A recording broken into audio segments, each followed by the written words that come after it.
Assalamualaikum warahmatullahi wabarakatuh. Saya Zahrotul Nuriyatul Imamah dengan NIM 201300231. Di sini saya akan mempresentasikan seminar mini proposal metodologi penelitian yang berjudul Pengembangan Media Pembelajaran Berbasis PowerPoint Interaktif, materi tata surya untuk siswa kelas 6 SD. Yang pertama ada latar belakang. Pendidikan yang ada di Indonesia saat ini sedang dilakukan secara daring akibat pandemi COVID-19. Pembelajaran dengan metode baru ini menuntut guru untuk menggunakan media pembelajaran berbasis teknologi. Media berasal dari kata medium, yang berarti perantara. Media adalah segala bentuk dan saluran penyampaian informasi dari sumber pesan ke penerima yang dapat merangsang pikiran, membangkitkan semangat perhatian dan kemauan siswa sehingga siswa mampu memperoleh pengetahuan, keterampilan, atau sikap yang sesuai dengan tujuan informasi yang disampaikan. Yang kedua, media pembelajaran yang dapat digunakan sangat beraneka ragam. Berdasarkan penuturan dari Rossi dan Briley, media pembelajaran adalah alat yang digunakan untuk mewujudkan semua tujuan pembelajaran yang telah dibuat. Alat tersebut dapat berupa radio, televisi, buku, koran, majalah, dan sebagainya. Seiring dengan perkembangan teknologi, dunia pendidikan juga dapat menerapkan teknologi sebagai media pembelajaran. PowerPoint interaktif merupakan salah satu media kategori multimedia. Multimedia merupakan kombinasi dari beberapa fitur diantaranya grafik, audio, video, dan animasi. Salah satu penyebab munculnya media pembelajaran berbasis multimedia interaktif adalah kurangnya komunikasi dua arah dalam proses pembelajaran, sehingga membuat peserta didik mudah bosan. Yang keempat, berdasarkan hasil ini, maka diperlukan peningkatan kinerja semua elemen pendidikan yang berperan aktif dalam proses belajar mengajar. Hasil diskusi lanjut antara peneliti dan guru fisika di sekolah menunjukkan rendahnya nilai fisika. Siswa dipengaruhi oleh beberapa hal antara lain: 1. Penyajian pembelajaran IPA yang masih bersifat abstrak, sehingga motivasi siswa kurang untuk mengikuti pembelajaran IPA. Yang kedua, masih berorientasi pada buku teks, sehingga kurang memberikan pengalaman bagi siswa. Yang ketiga, pembelajaran IPA masih cenderung bersifat teacher-centered learning, yang kurang memberi ruang lebih kepada siswa untuk berperan aktif. Yang kedua, ada rumusan masalah. 1. Bagaimana cara mengembangkan media PowerPoint mengenai tata surya? Yang kedua, apa pentingnya pengembangan media PowerPoint pada siswa? Yang ketiga, ada tujuan penelitian. Yang pertama, untuk mendeskripsikan prosedur pengembangan produk berupa media pembelajaran PowerPoint interaktif, materi tata surya untuk siswa kelas 6 SD N1 Kincang. Yang kedua, untuk mendeskripsikan kualitas produk pengembangan produk media pembelajaran PowerPoint interaktif, materi tata surya untuk siswa kelas 6 SDN 1 Kincang. Manfaat penelitian. Yang pertama, bagi guru, mengembangkan pembelajaran yang efektif. Yang kedua, mempermudah cara menyampaikan materi. Bagi siswa, membantu siswa untuk lebih memahami tata surya dan meningkatkan minat belajar bagi siswa. Yang tiga, bagi peneliti, menambah pengalaman baru yang bisa buat bekal kelak kita menjadi seorang guru. Kajian materi. Yang pertama, pengertian media pembelajaran.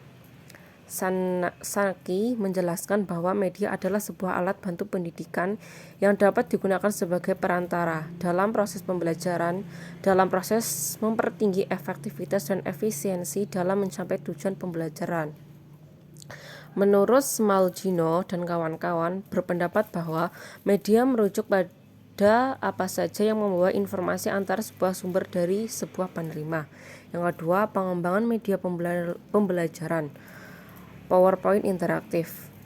Darmawan memaparkan bahwa dalam membangun sebuah program pembelajaran interaktif berbasis komputer atau dalam konteks multimedia, sebenarnya banyak software yang dapat dimanfaatkan sebagaimana yang akan dipaparkan oleh peneliti pada bagian ini, yaitu Microsoft PowerPoint. Sanjaya menyatakan bahwa teknologi saat ini pada bidang rekayasa komputer menggantikan peranan alat presentasi pada masa sebelumnya seperti slide, OHT, dan lain sebagainya. Yang ketiga, kelebihan dan kekurangan PowerPoint. Yang pertama, kelebihan media PowerPoint yaitu guru atau pengajar bebas menulis apa saja. Yang kedua, menampilkan gambar apa saja. Yang ketiga, menampilkan animasi atau gambar bergerak dan video atau film sesuai kebutuhan. Kelemahan dari media PowerPoint yaitu kelemahan ini dapat teratasi yaitu bagi sekolah-sekolah yang mampu mengadakan alat-alat tersebut dengan pengajarannya yang telah mahir menggunakan dan mendesain pesan melalui program komputer Microsoft PowerPoint, tidak memerlukan bantuan operator dan dapat mengoperasikan sendiri. Penelitian dan relevan. Pertama, skripsi oleh Parida 2016 yang berjudul Peningkatan Motivasi dan Presentasi Belajar Menggunakan Media Pembelajaran Berbasis IT pada mata pembelajaran IPA kelas 4 SD Canisius Kintelan 1 Yogyakarta tahun ajaran 2015 sampai 2016. Penelitian ini dilakukan untuk meningkatkan motivasi dan prestasi belajar melalui penerapan media pembelajaran berbasis media IT pada kelas 4 SD Canisius Kintelan 1 Yogyakarta tahun ajaran 2015 sampai 2016. Jenis dari penelitian ini adalah penelitian tindakan kelas atau PTK.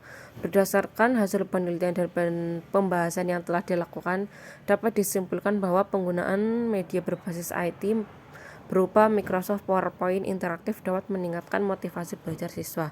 Yang kedua, skripsi oleh Nelsi 2016 dengan judul Pengembangan Media Pembelajaran Berbasis TIK mengacu kurikulum SD 2013. Subtema Keberagaman Makhluk Hidup di Lingkungan untuk Siswa Kelas 4 Sekolah Dasar Negeri Kalasan 1.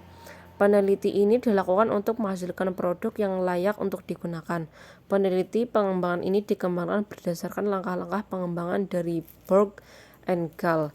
PowerPoint interaktif yang mengacu kurikulum 2013 memiliki kualitas baik, maka media pembelajaran berbasis TIK layak digunakan dalam pembelajaran.